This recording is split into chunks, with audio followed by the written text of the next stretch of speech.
Welcome to the Wing Space podcast, a place to take up space, a space for you to settle in, sit back, relax, and focus a little bit on health, wellness, faith, family, and this crazy thing called life. This podcast is not a replacement for mental health treatment or professional health care. In case of crisis or emergency, please contact your local healthcare provider or dial 911. Welcome to the Wing Space podcast. In today's episode, our certified nutrition specialist, Tracy Pritchard, and I are going to talk about navigating eating out with family and friends.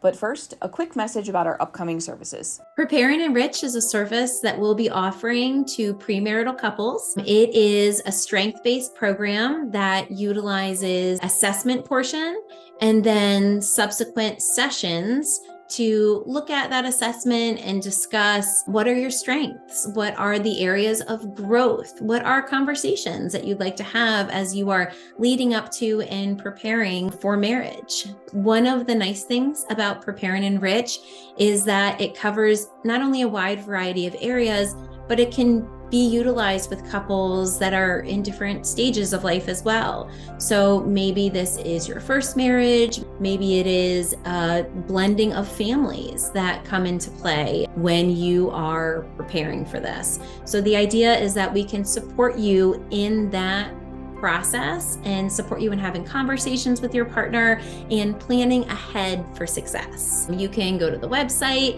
and send us your information and we'll get back with you, or you can give us a call. For more information on Prepare and Enrich, visit our website, hopehealingtherapy.com, or call 301-690-8404, extension 0.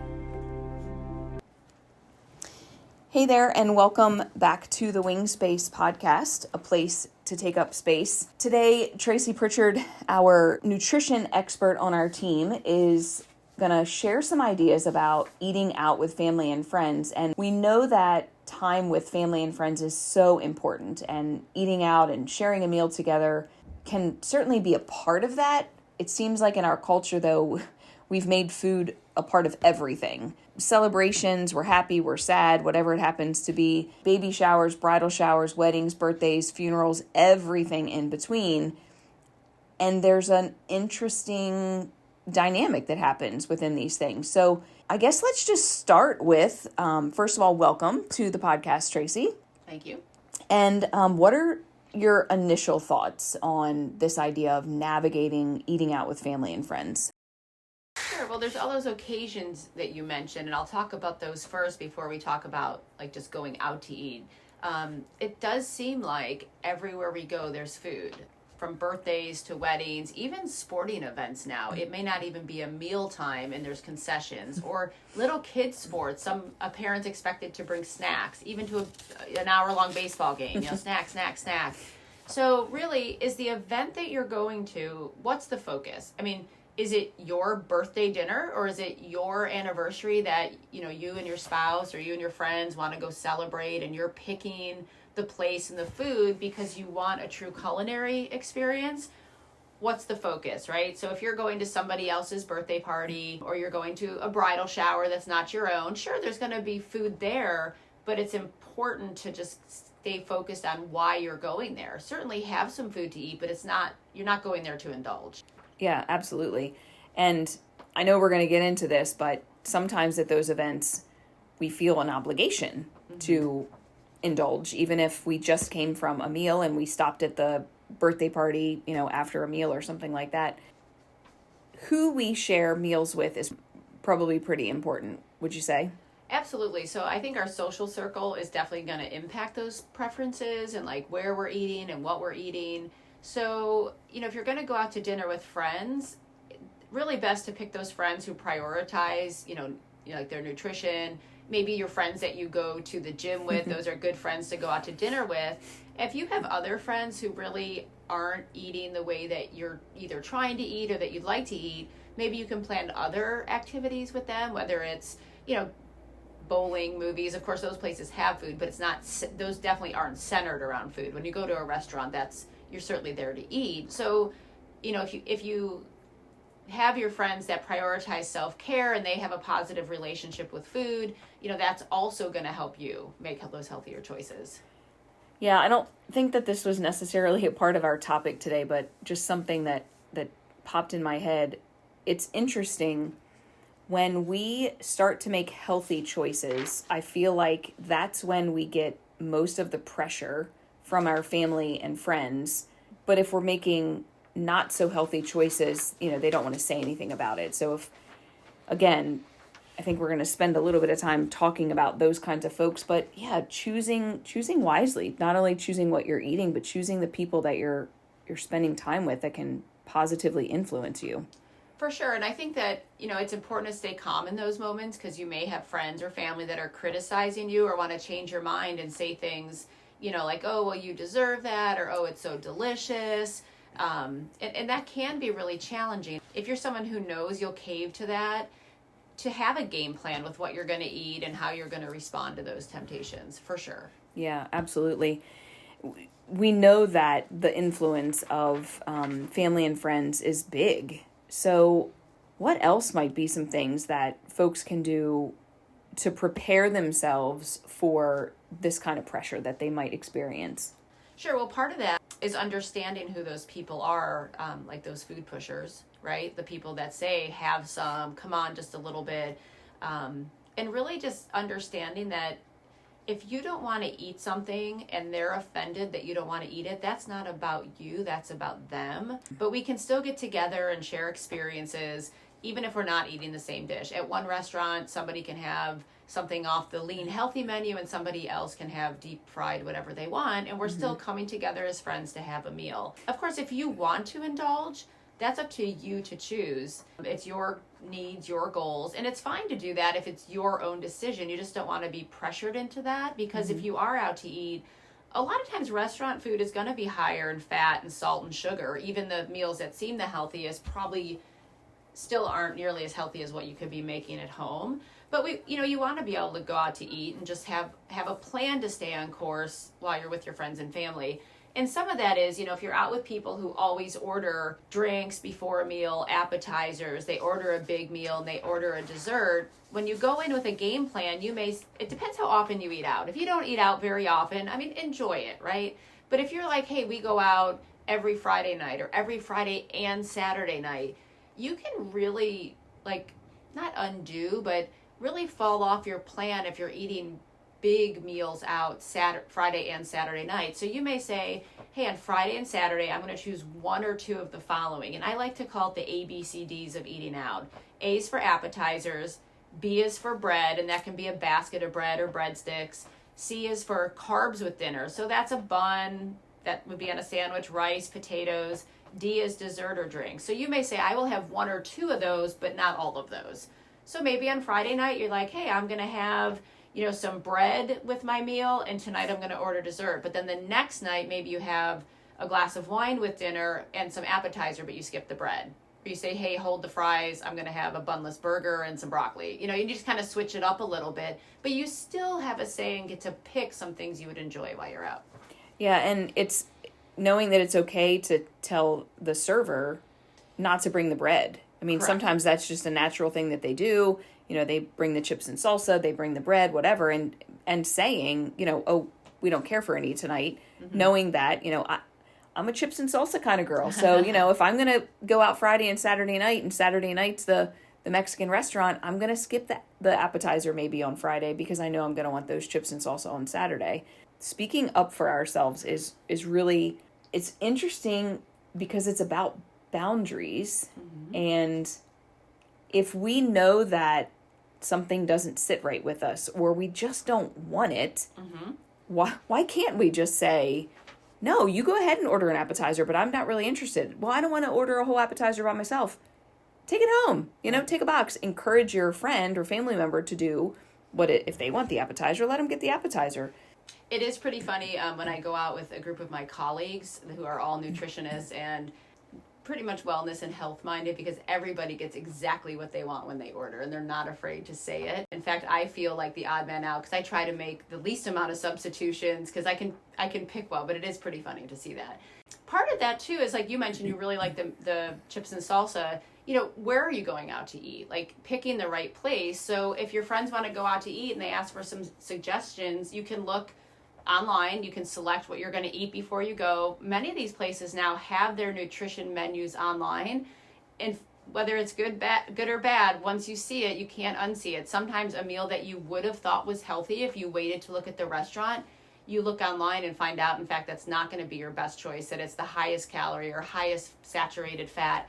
Again, if you decide you want to have that, that's fine, but just make an informed decision on what's available. So, you can suggest restaurants with healthy options when you go out with those friends. And it might be important, too, for people who are persuaded by others to try to order first so they're not influenced by the other people around them. Because if you order, something healthy that you picked out before you got there, but then everybody else is kind of having their splurge or, fried food night, you may be tempted to change your order if you go after everybody else has ordered. And that probably seems overly simplified, but it can make a difference. Well, and I love what you just said about that might be your friend's night to indulge, but it's not necessarily your night. So knowing what your own boundaries are going to be, and then recognizing and acknowledging for yourself what are the consequences going to be of this choice. I mean, I know if I choose something that's not gluten-free, I know what the consequences are, short-term and long-term. So even people who don't have food allergies or intolerances might have some impact on their health and well-being as well. And that's a good point. And whether it's a allergy or sensitivity in those cases, it is important to perhaps write those down so you can tell not just your friends, but the server and them understand that you mean business, like that it's important to you that they check with the chef to make sure those foods don't contain those ingredients, because that can be serious. Also, just having some type of dialogue that you're ready to share with your friends, things like, hey, I'm really looking forward to getting together, but I want to let you know maybe I'm following a vegetarian or vegan lifestyle right now, or paleo, or I'm doing Whole30. I'd be happy to make some restaurant recommendations. They likely are going to say, hey, that sounds great. Most people are like, oh, I want to do something like that too.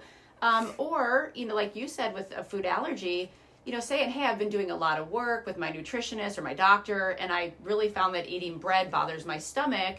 I'd love to make recommendations where I've had great experiences recently.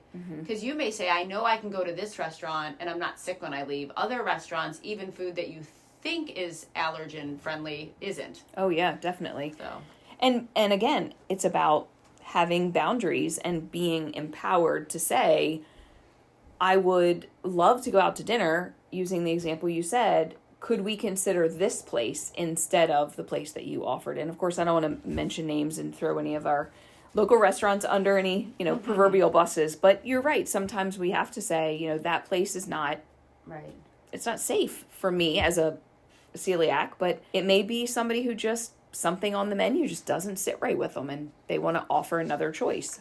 What are some things that we could do in order to set ourselves up for being able to make the best choice for ourselves? Sure. Well, I know we've talked about in the past, or we will continue to talk in the future, that food, nutrition, eating isn't in a vacuum. It's food, it's exercise, it's sleep, it's social relationships. It all goes together. So really, if you're going to be going out to eat, it's important that you don't if you're exhausted and sleep deprived, you're going to reach for something sugary or high calorie and high fat. So it sounds like really you're talking about sleep or going out to dinner. Not being sleep deprived and being able to go out and enjoy your meal for what it is important. Part of it's showing up hydrated. Too often we show up at dinner and we're starving and we mistake thirst and hunger, and then we're inhaling those appetizers as they show up. So being hydrated, managing stress. I mean, that is obviously something you speak to in a lot of other podcasts, and that means something different for everybody. And then proximity to healthy food. That might be, hey, I don't want the bread basket. Well, maybe your friends do. Well, send it to the other end of the table and just say, hey guys, can you please keep that down there for me? We do that in my house. I've got teenage boys. They obviously would want to eat all the bread, and I'd like to stay away from the bread. So I just push it down their way. Also, you're going out to eat. So it may seem silly to eat before you go out to eat, but having a balanced snack before you go out, because your food may take longer to come to the table. You may look at the menu and think, ooh, I don't know if I should eat all that. But if before you went, if you had a handful of almonds or maybe an apple with some peanut butter, you won't be starving and you won't feel the need to eat that restaurant-sized portion of food. I mean, some people, one of their things is they have the server pack up half of their entree before they even get started, and they know they'll take that home for lunch the next day. And really, if you're at a restaurant and getting a 10 to 12 ounce steak, half of that is still a great serving. And gosh, then you have the opportunity to maybe add something, add an extra salad or add another side of veggies, and now you've already got lunch for the next day. Yeah, that's a great idea. You talked a little bit about, the idea of knowing where to eat. So obviously where we're eating matters. Once we get to the place, whether it's a restaurant or someone's home, an event space, once we're gathered together with our friends and our family, what do we do then when we're kind of then on the spot to make these decisions?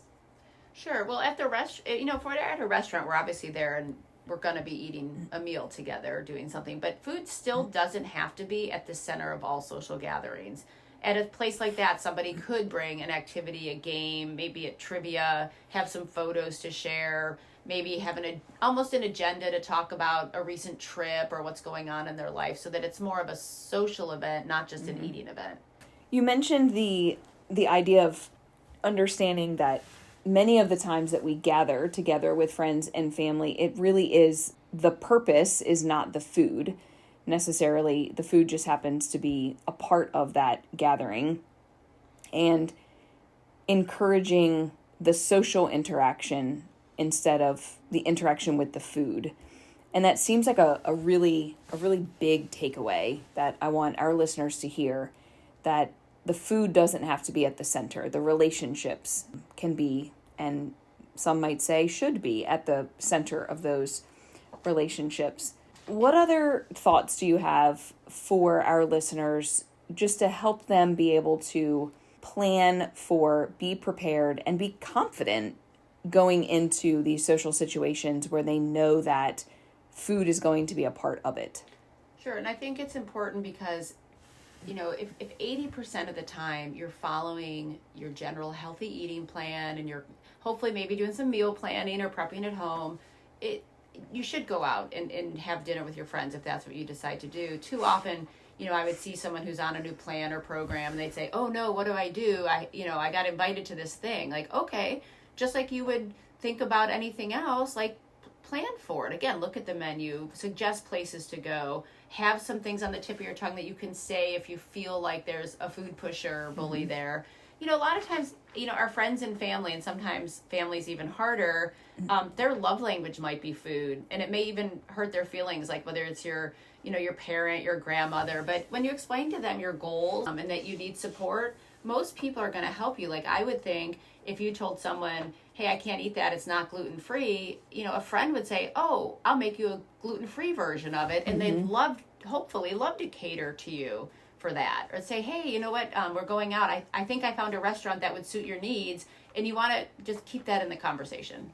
Yeah, absolutely. This is great. In previous podcasts and I'm sure in upcoming podcasts as well, we'll talk more about, planning and preparing. And our listeners have certainly heard me talk about habits and the importance of habits.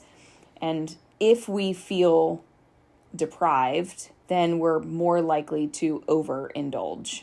And so you were mentioning someone sticking to a plan and eating at home and not feeling like they can go out, allowing themselves the permission to go out, allowing themselves the permission to make some healthy choices at their favorite restaurant, allowing themselves to order their favorite meal that might not be the healthiest choice, but like you said, let's cut it in half. Let's ask the waiter from the very beginning. And also to consider, you can order things that aren't on the menu. There's one local restaurant that we go to that my son orders something that's not on the menu because he takes a piece of one thing and a piece of another and he puts it together, and he's not ashamed to order what he wants because he doesn't want anything else on the menu. We can certainly ask for, a plain piece of grilled chicken with some, whatever their vegetables happen to be. We can create a meal. It doesn't have to necessarily be what's on their specific, identified menu, because restaurants do want to cater to their customers. And I have found that, especially I would say some of the nicer restaurants, if you call ahead and ask, a lot of times the chef gets really excited that you're coming and they will impress you, and everyone else will say, what is that you have? And they'll say, I wish I got that too. Oh, yeah, definitely. That's happened to me a couple times when I've had to do some special ordering with gluten-free. My meal ends up being better than the other ones. I will say too, eating out, obviously it's nice because you don't have to do the prep, you don't have to do the cleanup. But if eating out becomes a burden, sometimes just doing a simple potluck, or if the weather's good, doing a picnic. And at that point, you can bring your own food and you can bring enough to share with people and make sure that there's something that you like or can eat there. So whether it's, if someone's not eating dairy, they can bring dairy-free meatballs to share with everybody. Or, if someone's vegetarian, they can bring a nice quinoa salad and know that there's something at a barbecue, a picnic, a potluck that they can eat. Yeah, I love the idea of everyone being able to bring what works for them. And then you can also potentially open up other people's perspective to what other food opportunities might be out there for them. Mm-hmm, for sure. Yeah, good. Any last minute thoughts on how we can navigate these social events and things with our family and friends? The social events can really go into that meal planning part too. If you know that you're going to be meeting with friends out, put that on your menu. Like, hey, I'm going out to dinner Friday night, I'm eating out. So then, that may help you determine, what you're going to make or not make on Thursday and on Saturday. And or if you're picking a date to meet other friends, maybe you're already going out that week, pick the week after. So it really just falls in all the scheduling and all the planning. Mm-hmm. And sometimes life just gets busy and you're event after event. And then you might have to think, hey, I normally eat my breakfast, lunch, and dinner at these times. And just try to stick as much as possible to those times.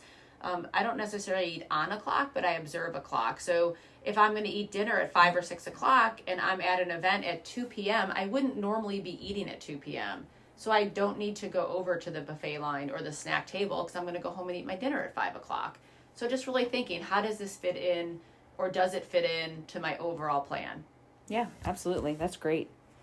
Listeners might have some other ideas, ways that you have navigated eating out with family and friends, and we'd love to hear what you have experienced and would like to share. So feel free to send us a DM or shoot me an email, jennifer@hopehealingtherapy.com. Tracy, it was great to have you on the podcast today. Thanks so much for your information and expertise. You're welcome. It was great to be here. And I wish you all a great day.